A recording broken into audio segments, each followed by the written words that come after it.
خلينا ابدا بحاجه مهمه قوي، اهم من المونتاج هي المعلومه اللي ممكن تغير حياتك. عارف ايه اللي خلاني اعمل الفيديو ده؟ لاني كنت في نفس المكان اللي انت فيه دلوقتي، قاعد تفكر تبدا بس كل مره في حاجه توقفك. انا كنت بعمل كده لحد ما قلت كفايه، قررت اخد القرار ده مش بس عشان اغير حياتي لكن عشان اقول لك انت كمان تقدر. دلوقتي انا بتكلم في الفيديو مش محترف مش كامل، بس بدات وده اكبر دليل انك مش محتاج تكون مثالي عشان تبدا. ركز معايا عشان ده الفيديو اللي هيغير تفكيرك. تعالوا نفهم الاول ليه بنأجل كل حاجه. يمكن خايفين من الفشل او بنستنى الوقت المناسب او يمكن بنقول لسه عندي وقت. على فكره في الحقيقه الوقت المناسب مش هيجي لوحده، والفشل مش نهايه العالم. لما بدات اعمل الفيديو ده كنت مفكر هيعجب الناس ولا لا، بس عرفت ان التفكير ده مش هيوصلني لحاجه. انت محتاج تتخلص من الاعذار دي لان اول خطوه هي اهم خطوه. طيب ازاي تبدا النهارده؟ اول حاجه خد قرار دلوقتي مش بعد شويه، مش بكره. خد قرار انك تبدا حتى لو خطوه صغيره جدا. حدد هدف صغير وسهل. لما ابدا بحلم كبير زي هغير حياتي كلها ده بيبقى صعب ومرعب، بس لو قلت هعمل فيديو واحد بس او هتعلم كلمة انجليزي كل يوم ده سهل جدا. على فكرة هتخلص من المشتتات. انت مش محتاج 10 ساعات في اليوم عشان تنجح، محتاج ساعة واحدة من التركيز الحقيقي.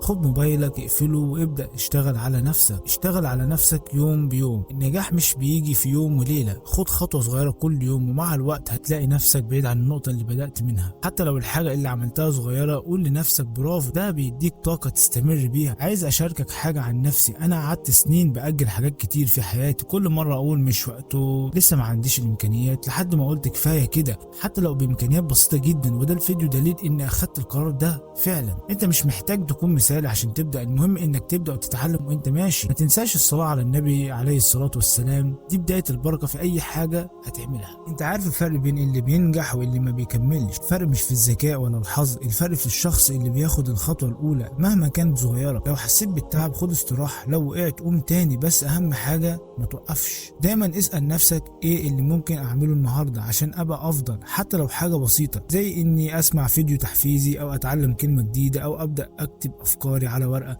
او ابدأ اقرا كتاب. في النهاية احب اقول لك اي حاجة بتبدأها في حياتك البداية عمرها ما بتكون سهلة، بس اللي بيفرق الناجح عن اللي بيفضل مكانه هو انه بياخد الخطوة الاولى. ابدأ دلوقتي حتى لو الخطوة دي صغيرة، بطل تسويف ومهما كانت ظروفك اعمل اللي تقدر عليه وربنا هيكملها معاك. لو الفيديو حسيت ان هو فيه فايدة وعجبك شاركه مع حد ممكن يستفيد، وافتكر اهم من المونتاج هي المعلومة اللي ممكن تغير حياتك. سلام وخليك دايما اقوى من اي حاجة.